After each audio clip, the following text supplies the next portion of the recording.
Boa noite a todos. Sejam todos muito bem-vindos a mais uma noite de muito estudo e muito congraçamento espiritual entre todos. Hoje nós estamos realizando a quarta etapa do projeto do DIGE, que é o Departamento de Infância e Juventude, da nossa 10ª URI, onde a gente já passou por algumas estações com alguns temas dedicados à família e educação dos filhos. É a nossa quarta edição e hoje nós trataremos sobre o assunto da maturidade e o outono das nossas vidas. Então, vamos primeiro nos reunir em pensamento para fazer a nossa oração, aí teremos uma leitura e a nossa palestrante da noite será apresentada.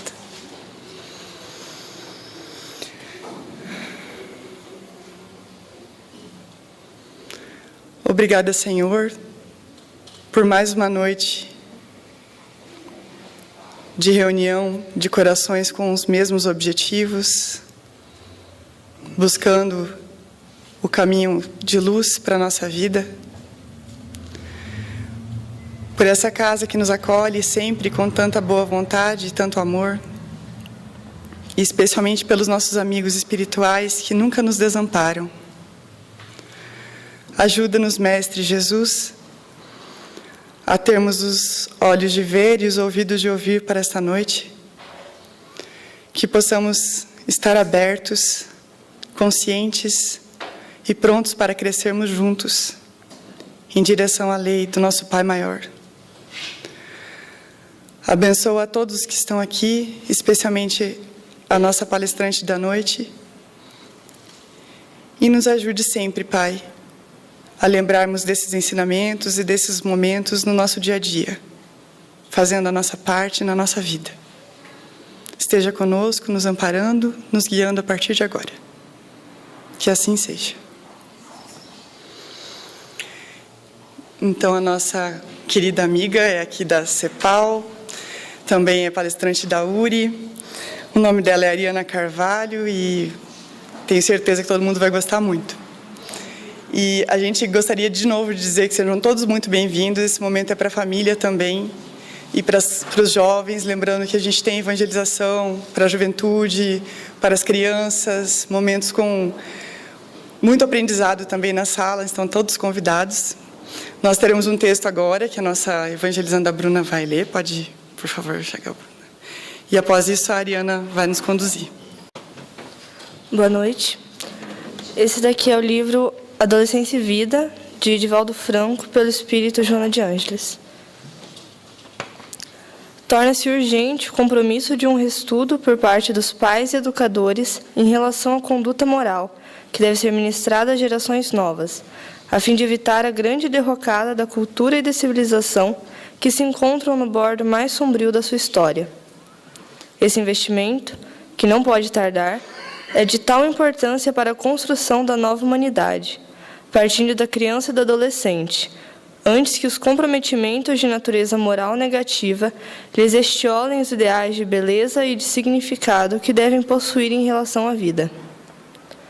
O estado de infância e de juventude é relevante para o espírito em crescimento, razão pela qual, dentre os animais, o ser humano é o que tem mais demorado, quando se lhe fixam os caracteres, os hábitos e se delineiam as possibilidades de enriquecimento para o futuro.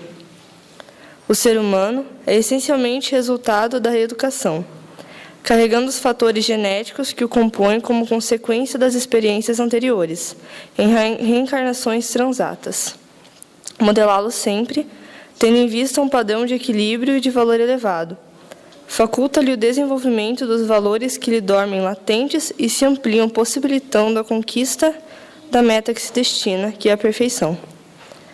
A criança e o adolescente, no entanto, que se apresentam ingênuos, puros, na acepção de desconhecimento dos erros, nem sempre o são em profundidade, porquanto o espírito que neles habita é viajor de longas jornadas, em sucessivas experiências, nas quais nem sempre se desincumbiu com o valor que seria esperado, antes contraindo débitos que devem ser ressarcidos na atual existência.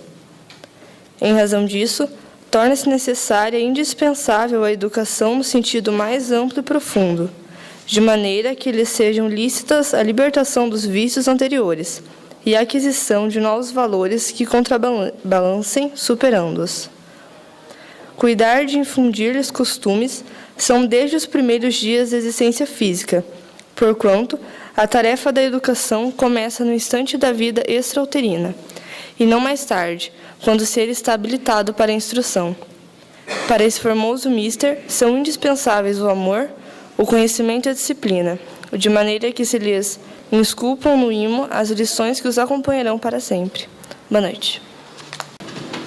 Então, Ariana, seja bem-vinda. E o tema é, então, maturidade, o outono de nossas vidas. Que todos tenham um bom aproveitamento. Boa noite. É sempre uma satisfação, mas mais do que satisfeita, eu estou grata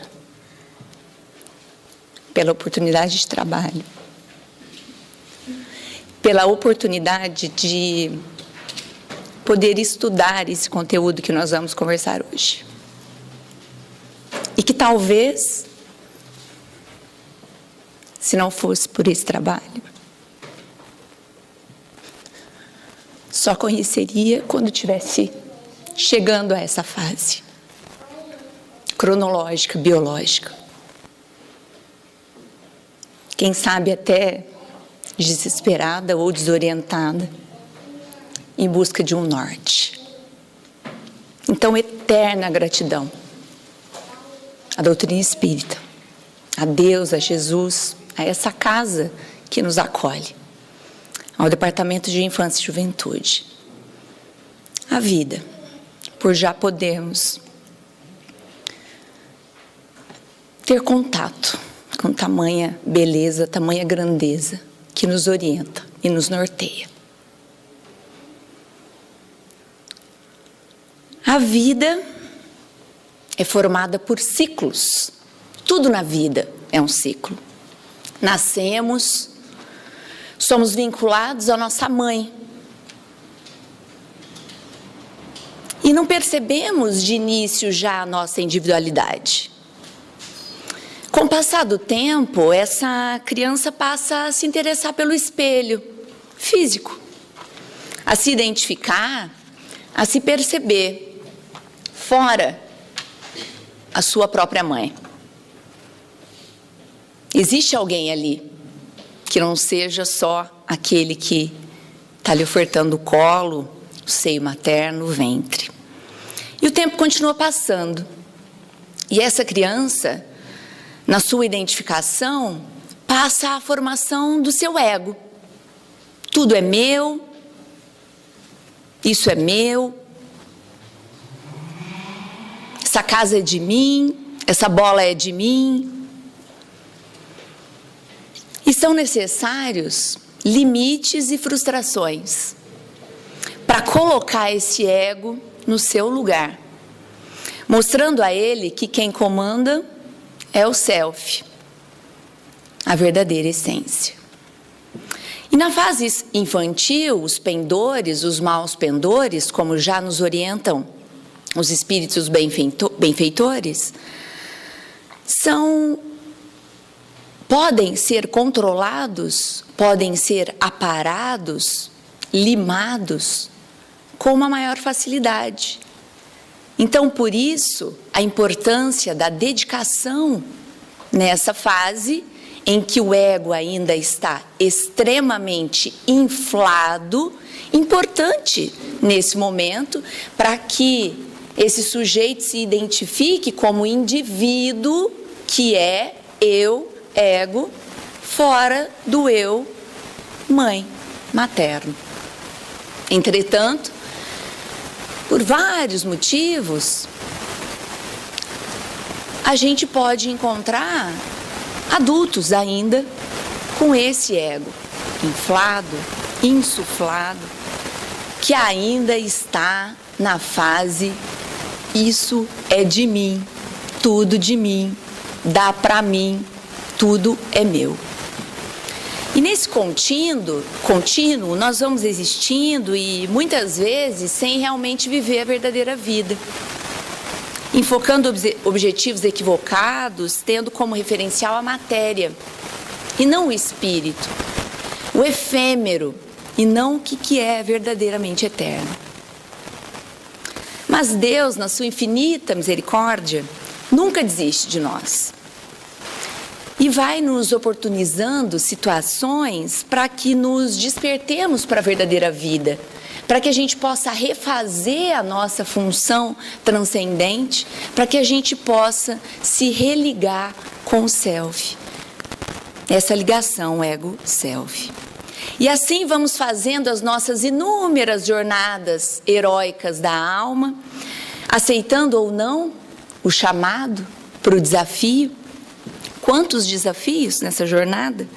E muitas vezes, ao aceitar, saímos desse mundo especial de retorno ao mundo, ao estado atual, sem a posse do tesouro, sem o que é realmente eterno. O tesouro para a nossa modificação íntima e o melhoramento do espírito imortal. E aí, então, muitas vezes desperdiçando oportunidades. E ainda mais, aceitando muitas vezes a fazer a jornada, o desafio, o chamado para o desafio, nos congelamos, nos petrificamos em fases como as de crise. E nos sentimos mortos, importantemente mortos. Para que nesse ciclo possamos reconhecer a morte do ímpio, mas o ressurgimento, o reencontro com esse Deus eterno em mim, para que a gente possa retornar ao nosso estado atual melhores. Então, muitas vezes, nós vamos ter que morrer.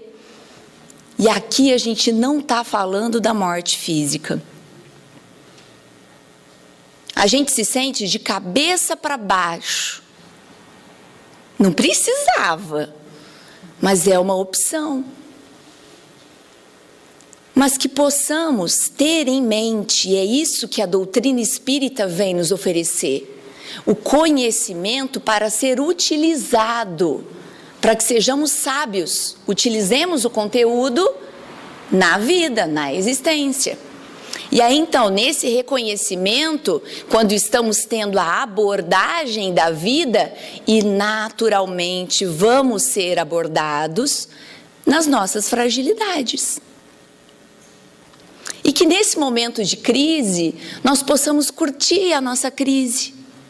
Nós possamos aproveitar o momento íntimo para aí então ressurgir como uma fênix melhor. E aí então esse é o registro de Deus em nós, a imagem de Deus em nós, o Imago Dei, que continuamente nos chama a esse despertamento.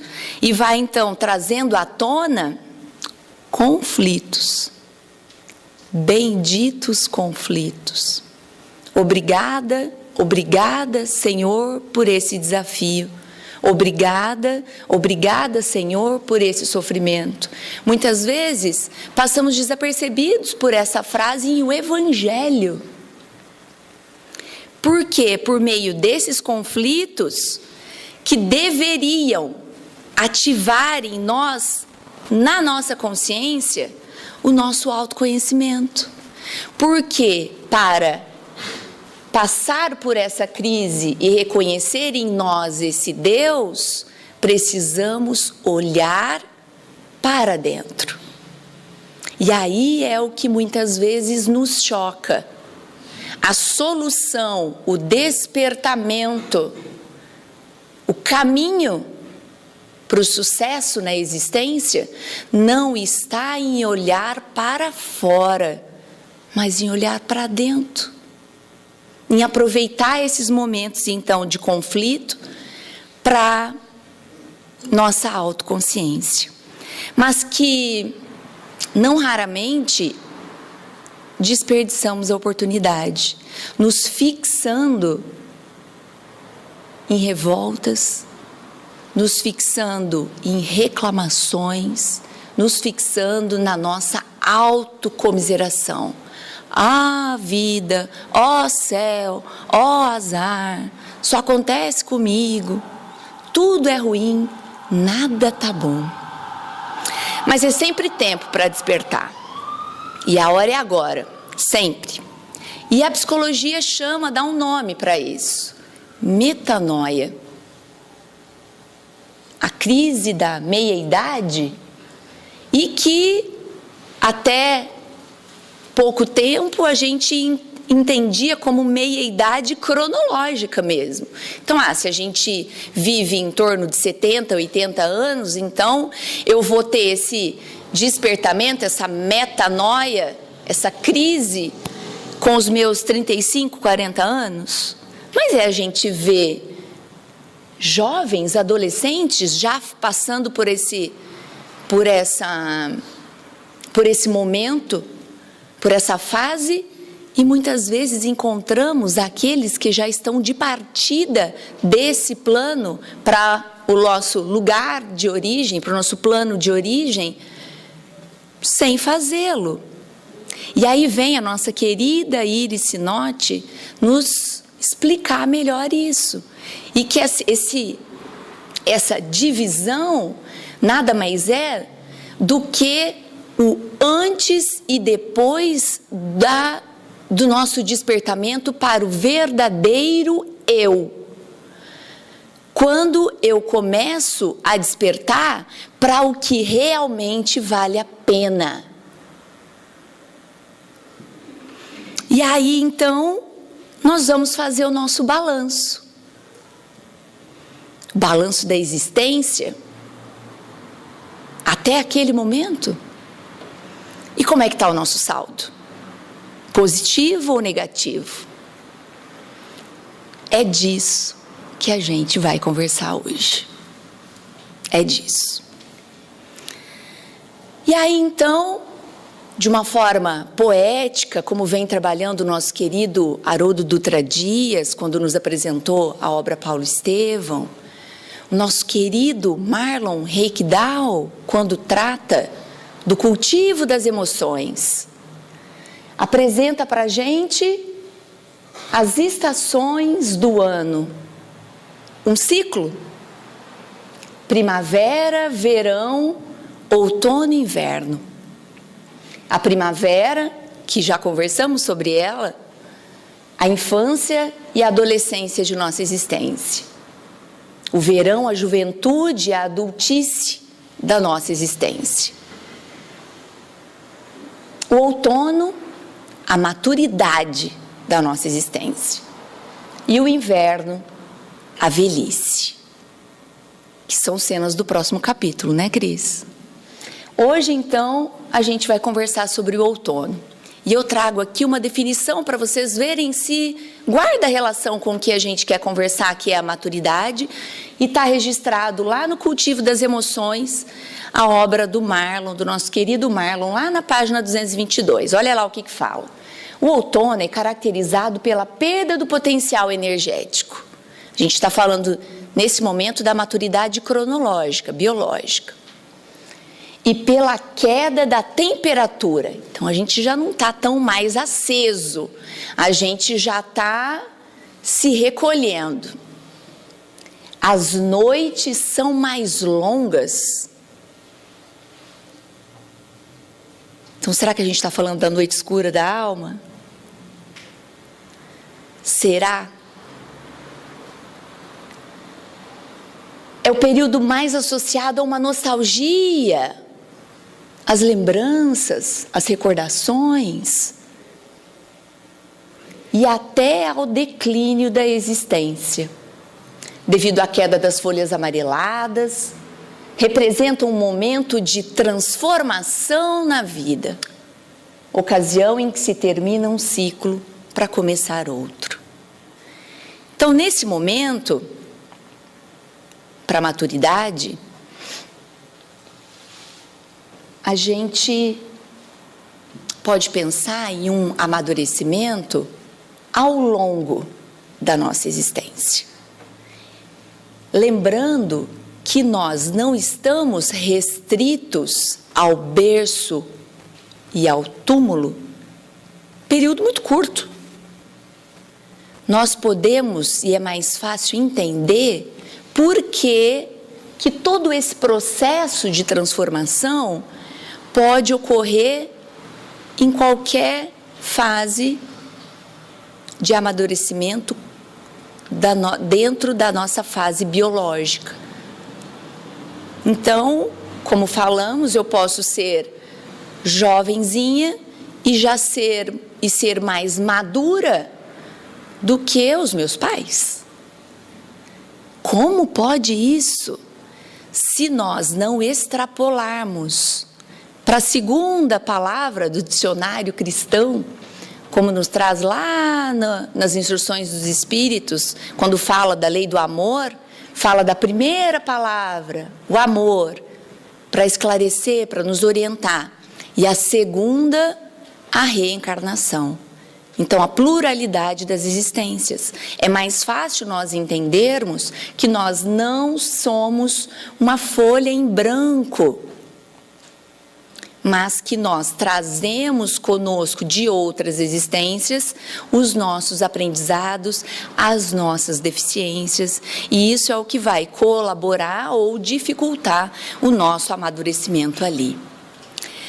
Mas então é chegado um momento de autoanálise, em que a gente precisa se descobrir a nós mesmos, na nossa verdadeira essência. Então eu paro em um momento e vejo que tudo o que eu possuo não está me satisfazendo. Mas como? É tudo o que eu sempre quis, era o que eu queria ser quando crescer, e falta algo,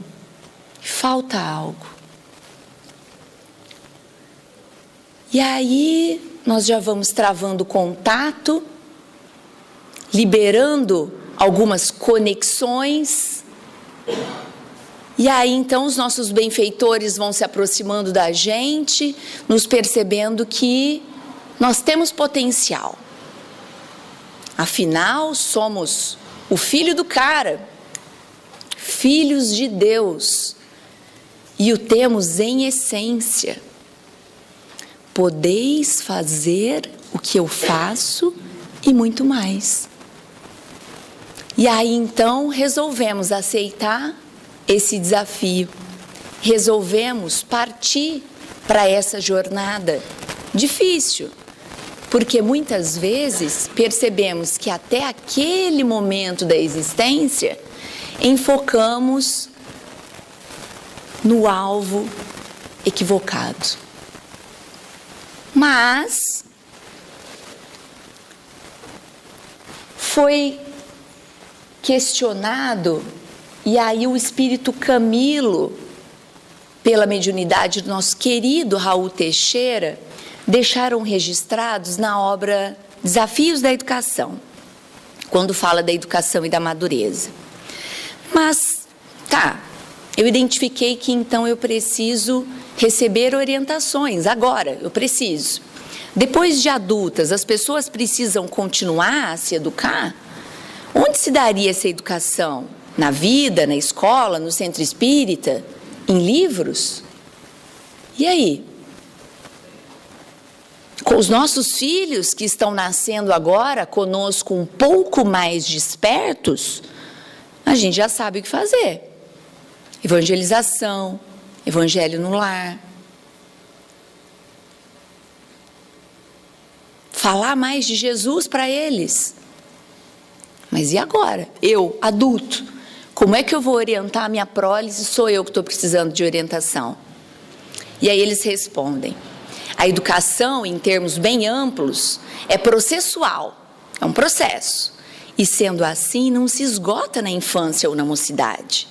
Ainda que tecnicamente chamemos o processo de educação de moços e de adultos de reeducação, porque indica refazer o que não foi bem feito antes, por várias razões. Os trabalhos dedicados à melhoria das condições de vida intelectual e moral dos indivíduos maiores devem sim ter prosseguimento. Então, olha lá, não é a hora, olha como a gente pode se aproveitar dessa informação,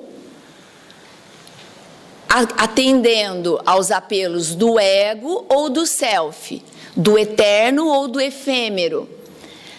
Indica que eu preciso refazer o que não foi bem feito antes. Aí eu quero ouvir o ego, que é mais prático.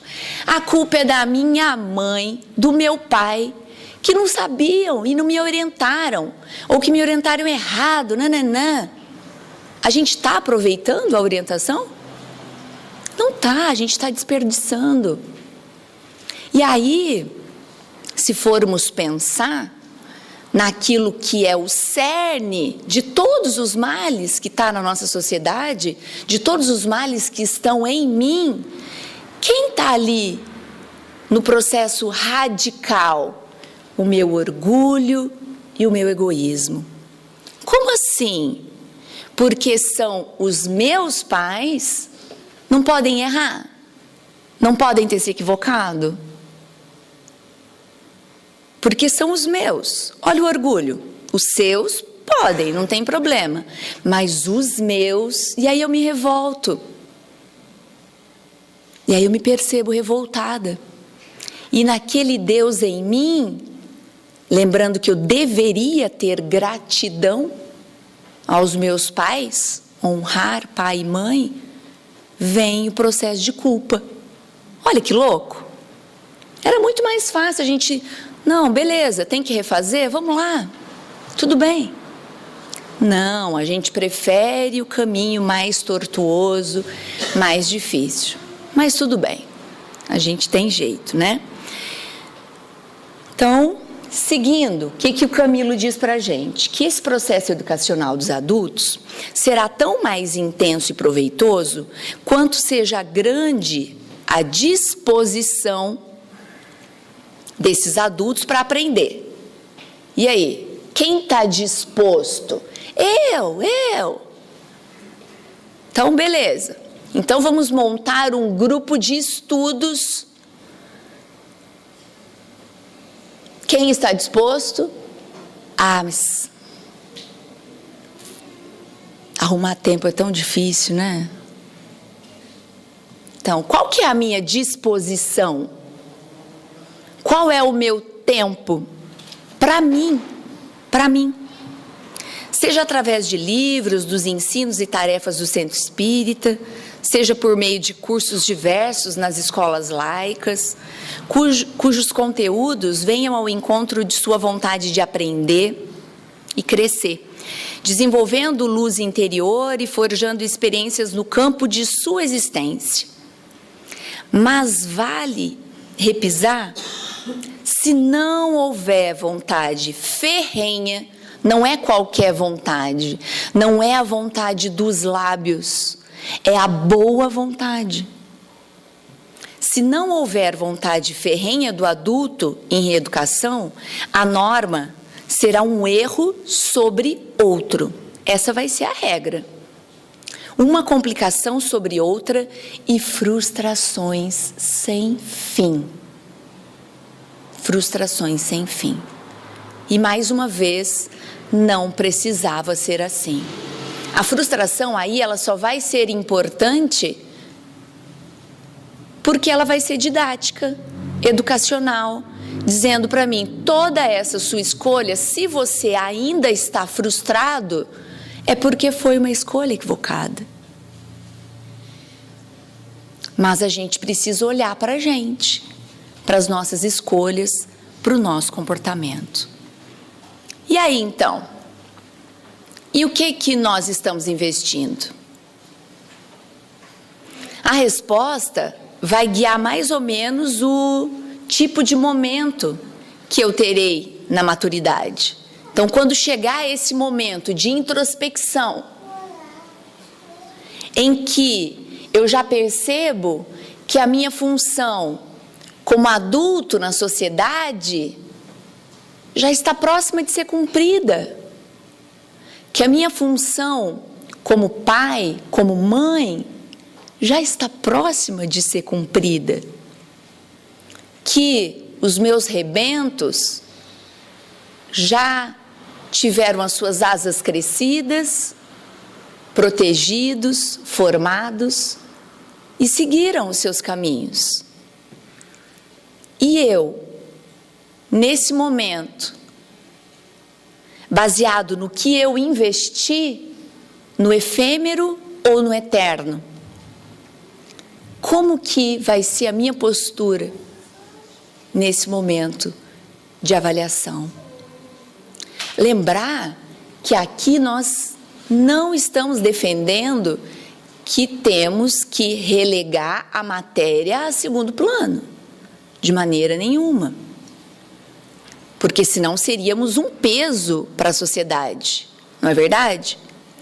Mas que possamos dar o peso verdadeiro ao que é do espírito, ao que é da alma.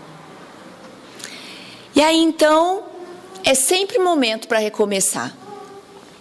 Se aquela avaliação que eu fiz foi positiva, que maravilha! Grato, Senhor, por essa oportunidade de crescimento, que eu possa alçar voos ainda mais altos, à medida em que eu vou equilibrando as minhas asas da inteligência e do amor, da sabedoria.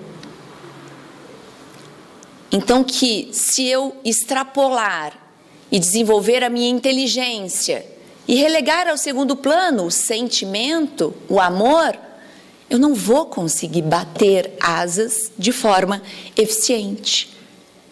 Pensando que o nosso progresso, um dos objetivos da encarnação é ascender, utilizando a analogia das asas, não conseguiremos fazer essa ascensão de forma adequada, por termos desenvolvido apenas um desses lados.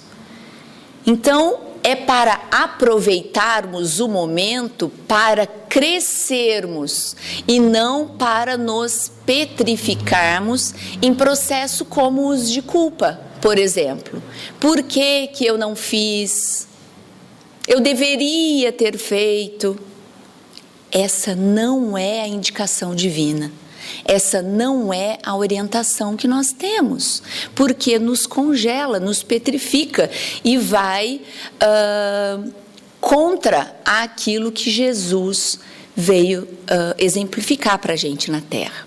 Mas se há sempre tempo para recomeçar, nós temos registrado em o Evangelho, segundo o Espiritismo, disse eu, Espírito, que em seus começos o homem só instintos possuía. Mais próximo, portanto, ainda se acha do ponto de partida do que da meta. Então, como nós estamos? Nós ainda somos muito instinto? Se sim, ok. Nós ainda estamos mais próximos da partida do que da meta. Mas vamos lá. Vamos lá, não é para a gente desanimar. Aquele em quem predominam os instintos.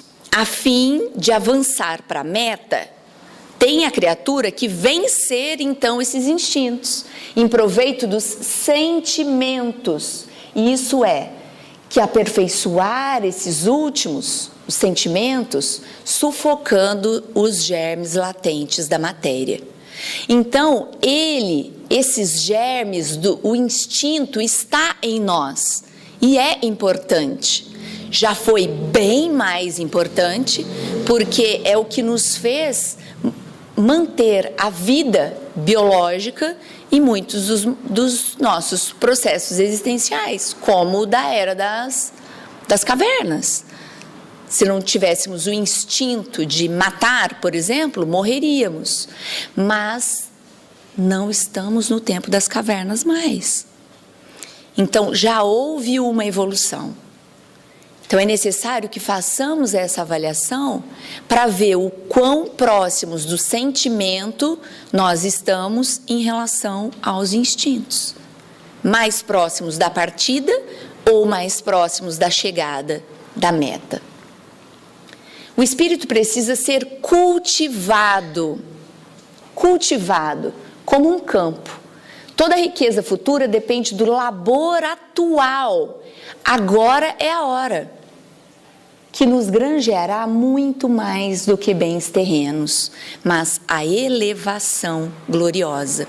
Então, olha lá, o cultivo do campo, o cultivo. Então, quando olharmos para nós e nos reconhecermos sepulcros caiados, arrumadinhos por fora, claros, belos, mas ao olharmos para dentro, ainda estamos em processo de putrefação. Que tenhamos a tranquilidade íntima de Jesus conosco, como educador, segurando as nossas mãos e dizendo: calma, eu estou aqui, eu estou contigo sempre, calma. Vamos cultivando um a um essas identificações que têm causado esses conflitos, essas crises. E o que seria esse cultivo? Seria a dedicação. Como que um jardineiro faria em seus campos?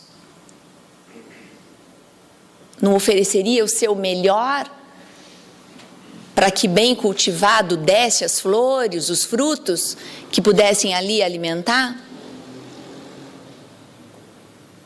A planta que o Marlon comenta conosco, que representa o outono, é a orquídea. Imaginem, a orquídea não é uma planta que dá flores a todo o tempo, estou certa? E aí ele comenta: imagine se o jardineiro desavisado deixasse de prestar cuidados a ela nesse período. Então, que no nosso período de queda das folhas, sem flores, muitas vezes murchos, dediquemos o nosso melhor sempre. O bem, a potência máxima, é o que nós podemos fazer de melhor para o próximo, que vai ser para mim mesmo. Então, esse labor, olha lá, labor, trabalho individual. Por mais que estejamos todos juntos, uns colaborando com os outros, o trabalho é íntimo, é solitário. Então, nós temos que estar preparados para esse momento. Preparados. Mas nós teremos a elevação gloriosa se assim conseguirmos vencer esse período. Teremos as nossas orquídeas lindas, enfeitando os nossos lares, os nossos jardins. Mas o que muitas vezes vem à tona nesses momentos de reflexão e que tocou muito forte no meu íntimo foi um item dessa obra brilhante que são Espelhos d'Alma, uma jornada terapêutica, no capítulo que fala sobre um dos itens é a vida não vivida. Então, nessa análise, nesse processo de olhar para dentro, você já se imaginou em uma vida diferente daquela que você vive hoje? Ela nos pergunta. Porque muitas vezes, nesse processo melancólico que somos acometidos por alguns momentos, nós temos, consciente ou inconscientemente, vindo imagens à nossa mente. Mas do que se tratam? E aí ela comenta conosco de escolhas, de oportunidades que nós tivemos para ter uma vida diferente, para ter uma existência diferente, mas que por escolha, naquele momento, e agora? Eu vou para a direita ou eu vou para a esquerda? Eu não posso escolher, eu vou ficar parado. É um processo a existência, eu preciso fazer escolhas. E nessa escolha, eu escolhi aquela vida que eu estou vivendo, e não uma vida diferente. Mas qual é o sentimento que eu tenho quando eu vou fazer essa avaliação? Eu não vou ter resposta do que teria acontecido se eu tivesse ido pelo outro caminho. A gente não vai saber. A gente não vai saber. A gente só sabe o que aconteceu frente à escolha que nós fizemos. Mas qual o tipo de sentimento que eu preciso cultivar nesse momento? É um sentimento bom? Eu viveria novamente? Olha a pergunta que ela nos faz. Eu viveria novamente toda essa existência até esse momento igualzinho? Não vale falar que a gente mudaria aqui ou acolá, não vale. A gente viveria igualzinho? E aí ela continua nos provocando. Talvez alguns pontos que nos incomodem muito estão relacionadas à nossa vida não vivida. Que eu não fiz a escolha mais oportuna para aquele momento. Entretanto, escolha e responsabilidade. É por isso que eu estou aqui nessa existência dessa forma, mediante as minhas escolhas. E que não adianta, não é um guia seguro eu dizer que eu estou nessa posição agora na existência porque os meus pais, porque o meu marido, porque o meu emprego. Lembra da nossa conversa lá atrás? As nossas explicações que vão ajudar nesse autoconhecimento e nesse entendimento de quem eu realmente sou, me ligando com o Pai, me religando com o Pai, não estão fora de mim, estão dentro. E isso muitas vezes é o que mais é árduo para a gente entender. Porque aí nós teremos que abandonar as nossas muletas psicológicas. É tudo comigo. Comigo. Cada um vai, mediante a sua escolha, se nos envolveu, também terá que assumir a sua responsabilidade. E aí a palavra responsabilidade está substituindo aquela que é uma erva daninha das nossas existências, da vida com V maiúsculo, que é a culpa. Então, a gente já está num nível de conhecimento que a gente pode trocar a culpa por responsabilidade. E fica bem mais fácil a gente cumprir essa tarefa. Bem mais fácil. Então, nós temos o olhar misericordioso que o Pai tem em relação a nós, que possamos ter nós mesmos em relação a nós. Foi uma escolha que eu fiz? Foi uma escolha equivocada? Mas é o que eu podia fazer para aquele momento. é o conteúdo e é o que eu acreditava ser o melhor para aquele momento.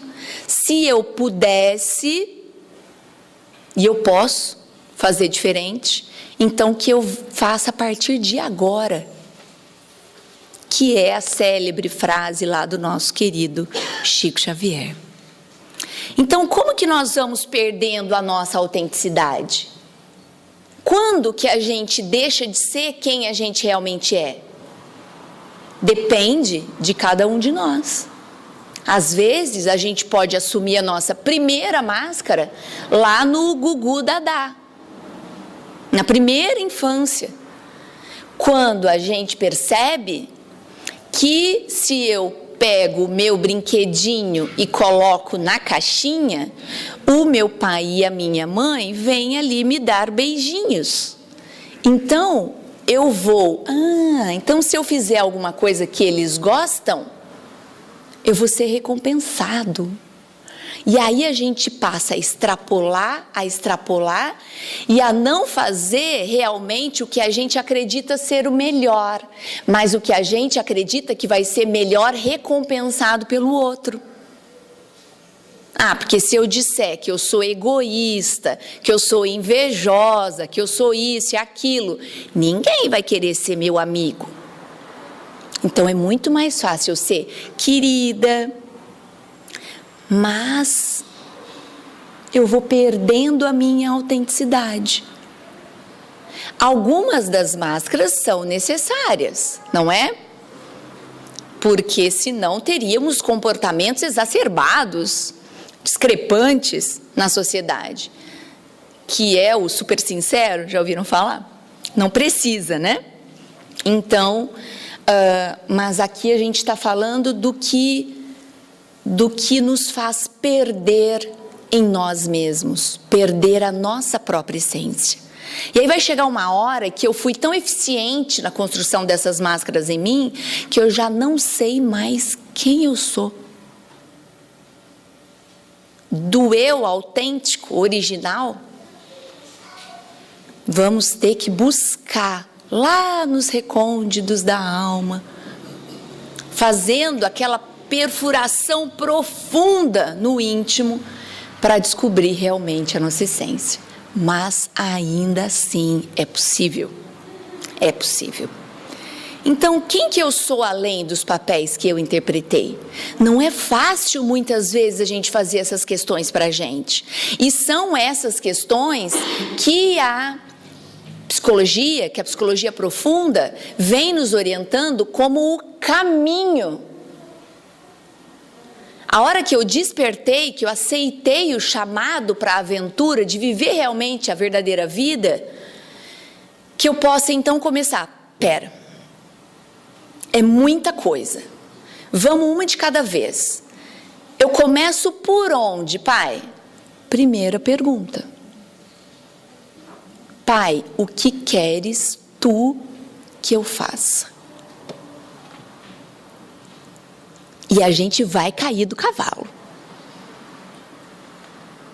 Enquanto a gente não cai do cavalo, a gente não aprende, né?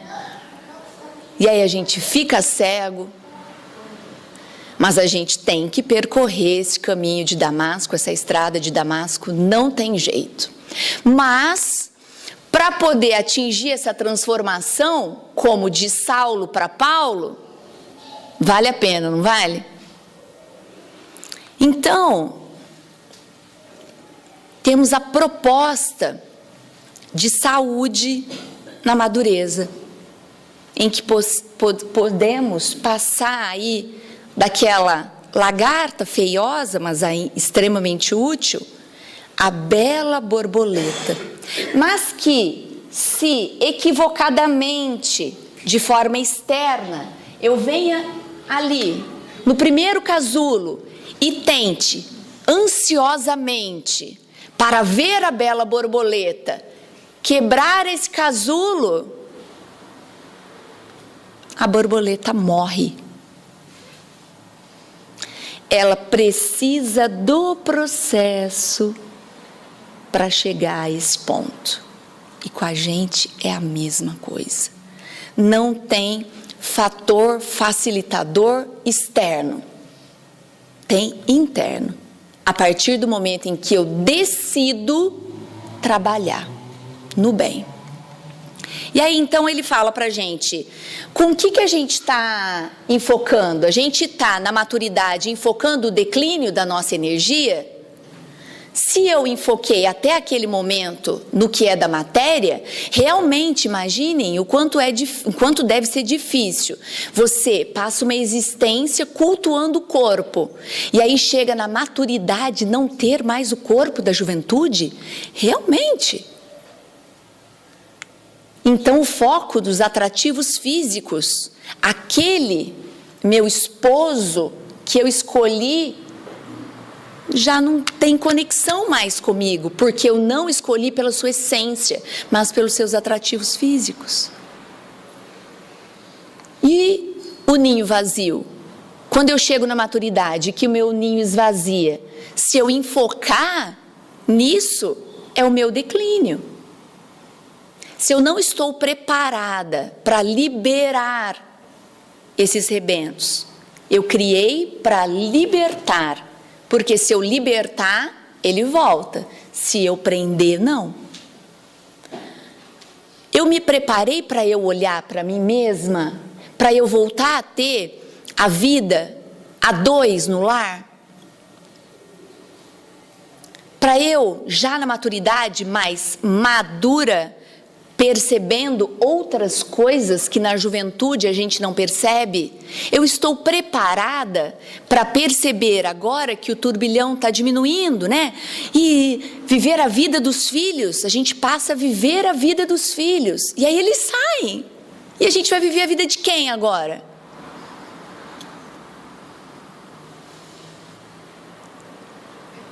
E aí tem lá no capítulo a Iris contando uma história de uma mãe.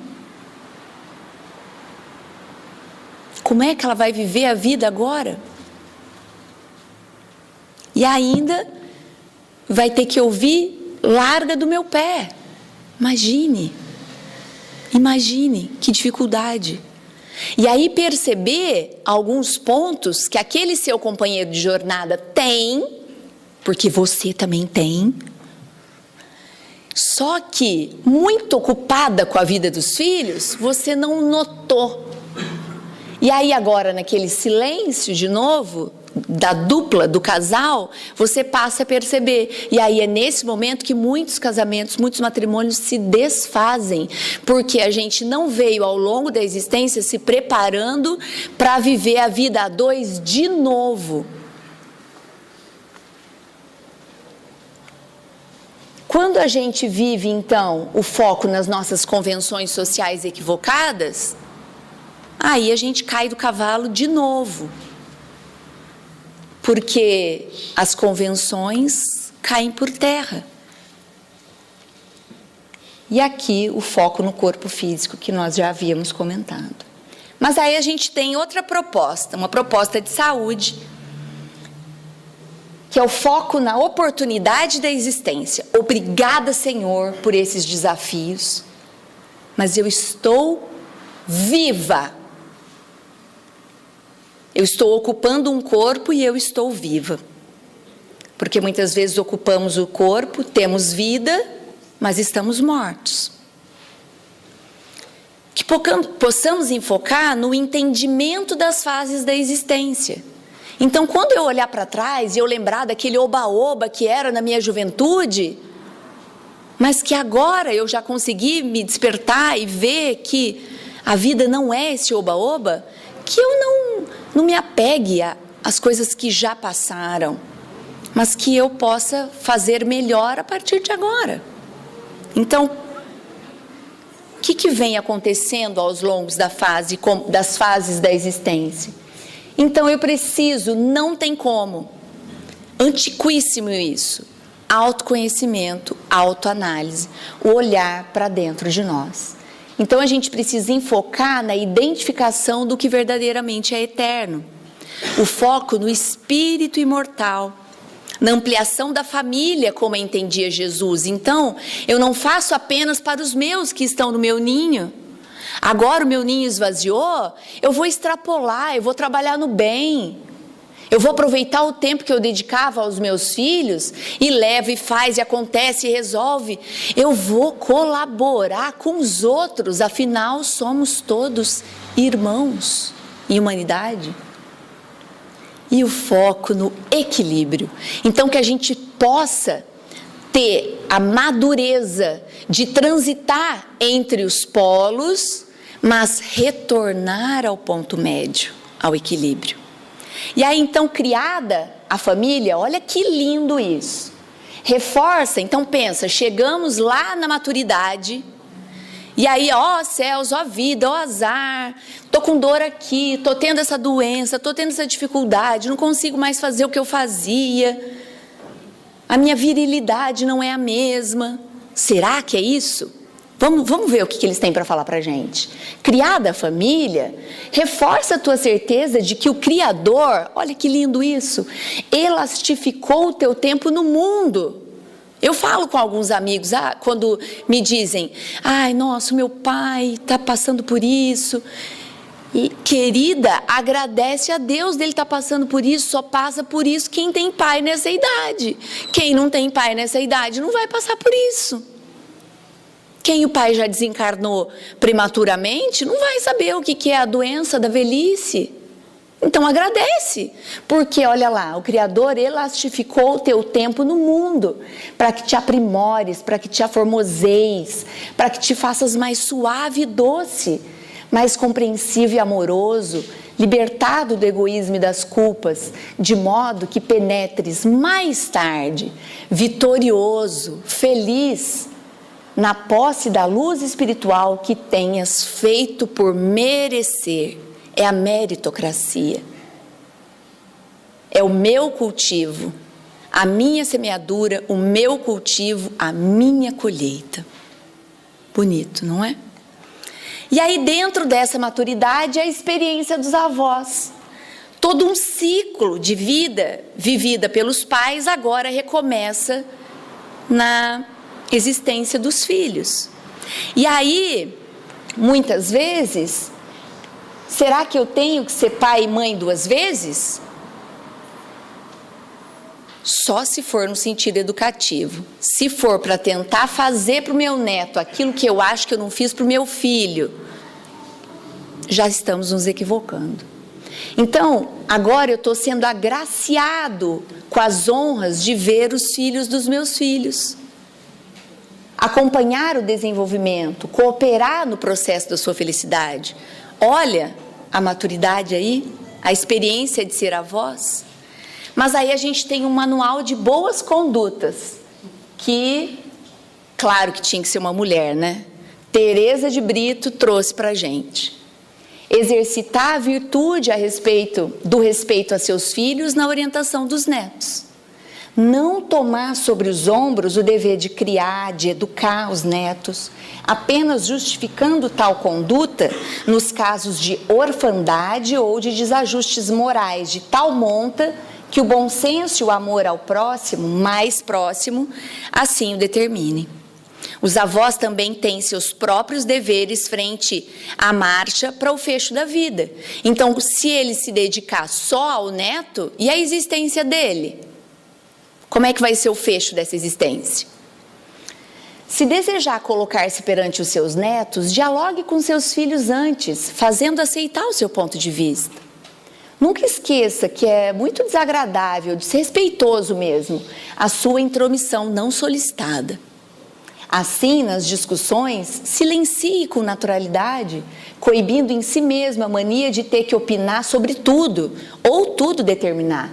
Eles terão o direito de discordar, cabendo a você o esforço por desenvolver sobriedade e autocrítica que lhe permitirão manter um clima de paz com seus afins. Procure não aborrotar os seus netos com presentes caros. Pergunte antes aos pais o que eles precisam. Busque não abafar psicologicamente os seus netos com o conjunto de hábitos que caracterizavam a sua época. Evite conflitá-los quando eles estão recebendo a palavra dos pais. Quando haja ensejo, fale do bem e do amor, dos bons costumes, da nobre vivência. Entretanto, nada imponha, nada exija, entendendo que a responsabilidade direta com eles não lhe pertence. Trate de não gerar insegurança na alma dos seus netos. Vou ter que lembrar disso. Assiste-os com seu carinho, sua vivência alegre, honesta e útil, para que sirva de exemplo aos rebentos dos seus filhos. Caso seus netos não recebam exemplo no próprio lar, ou para que reforce a diretriz que já os alumia no âmbito doméstico. Na sua maturidade, ame-os, sem apego, ajude-os, sem tomar-lhes os deveres, agrade, sem envaidecê-los, fale-lhes de Jesus sem pieguice, e eles estão nos pedindo isso, para que sua participação na vida dos seus netos possa assemelhar-se a um rastro brilhante de espiritual cometa, apontando-lhes caminhos de honorabilidade e de paz, discreta e inteligentemente. E aí ela finaliza: seja avô e avó equilibrado, dando espaço para que os seus filhos atuem no campo que Deus lhe deu para brilhar e crescer. Ajude apenas quando solicitado. Cada um faz por si o que consegue fazer por si. Confie no Senhor, que é grande Pai dos seus filhos, dos seus netos e de você mesmo. Então vocês viram que não é fácil. Mas olha o que está escrito lá no Evangelho. Anda e chegarás. Vocês terão dificuldades. Nós todos toparemos com pedras, mas a gente vai ter que afastar. Os bons espíritos já nos disseram. Nós mesmos. Mas eles nos darão a força necessária se a gente quiser. Então a opção é nossa. A escolha é nossa. Então que a gente possa se reconciliar com esse adversário íntimo, enquanto a gente ainda está aí nessa jornada. E fazer o equilíbrio para entender que felicidade eu estou buscando desde agora, para aqueles de nós que não estamos ainda na maturidade, que vamos buscar e achar que a felicidade terrena para a vida material é a posse do necessário, e para a vida moral é a consciência tranquila e a fé no futuro. Então, se assim já estamos trilhando o caminho, está tudo bem, está tudo certo. Então, que possamos entregar o nosso caminho ao Senhor, confiar nele, que o mais Ele fará. Que façamos nós a nossa parte e que possamos fazer, por agora, a pergunta ampliada: o que eu quero ser quando crescer, não apenas materialmente. E a gente finaliza com um vídeo. E eu deixo aqui o meu agradecimento, a minha gratidão eterna a esse nosso momento. Quando se é pequeno, tudo o que você deseja se torna bem mais simples do que parece. Construir o próprio patrimônio, chegar à lua, ter o emprego dos sonhos, viajar pelo mundo. O engraçado é que você cresce e a maioria desses desejos permanecem com você por muito tempo.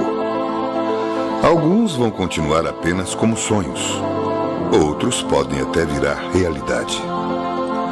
Mas para isso, é preciso que você responda a uma pequena pergunta. O que você quer ser quando crescer? Astronauta? Médico? Bombeiro? Saber essa resposta não será o fim das suas buscas, e sim o seu ponto de partida para várias outras. É através dela que o seu futuro começa a ser desenhado. É ela quem transforma o plano louco em algo totalmente possível. Comigo não foi diferente. Assim como você, eu queria o improvável, o surpreendente, o inovador. Fazer o que ninguém mais seria capaz de realizar. Ir tão longe que nenhuma outra pessoa pudesse me alcançar. Ser o descobridor de uma nova era ou, quem sabe, de um novo tempo. Na verdade, eu queria mesmo era realizar meus desejos. E assim como numa brincadeira de criança, conquistar tudo aquilo que parecia improvável. O trabalho dos sonhos, a família perfeita e, por que não, viajar pelo espaço? Não cheguei a ser astronauta, não fui bombeiro e muito menos médico. Mas experimentei o novo. Comecei do zero. Fiz de tudo. E tudo de uma forma diferente. Servi a aeronáutica, vendi jornais, verduras e picolé. Trabalhei como ajudante na construção civil. Fui operador de produção, pintor e até artesão. O meu primeiro grande patrimônio não foi nenhum castelo. Vendi muito esterco e metal para adquiri-lo. Talvez todas essas funções não me permitiam enxergar mais longe naquele momento, mas com certeza permitiu-me ter experiência suficiente para crescer com humildade, amadurecer, ter responsabilidades, experimentar minha capacidade de empreender para viver e estar à frente do tempo em que vivia. E você? Tem sonhado com o quê? Quais os seus planos para chegar lá? Ficar parado não vai lhe trazer nenhum resultado inovador. Não lamente a sua sorte. Não tenha vergonha do que faz. O trabalho é o que transforma você. Posso te dar um conselho? Sonhe. Experimente. Faça o novo. Busque a concretização dos seus desejos todos os dias. Escolha fazer o que você gosta, não apenas o que lhe traz dinheiro. Ele virá naturalmente através de seus esforços. Seja fiel aos seus valores. Faça com amor e seja o melhor naquilo que faz. Lembre-se, você é o único responsável pelo seu destino. Coloque-se sempre em primeiro plano. Ame o próximo na mesma proporção que se ama. Somos todos capazes de ser e fazer. Não deixe que façam por você. Erre. Erre de novo. E através do erro, ganhe experiência. Não seja tão duro com você mesmo. E quando tudo parecer difícil, volte a ser uma criança novamente, sem nenhum medo de responder àquela simples pergunta: o que você quer ser quando crescer?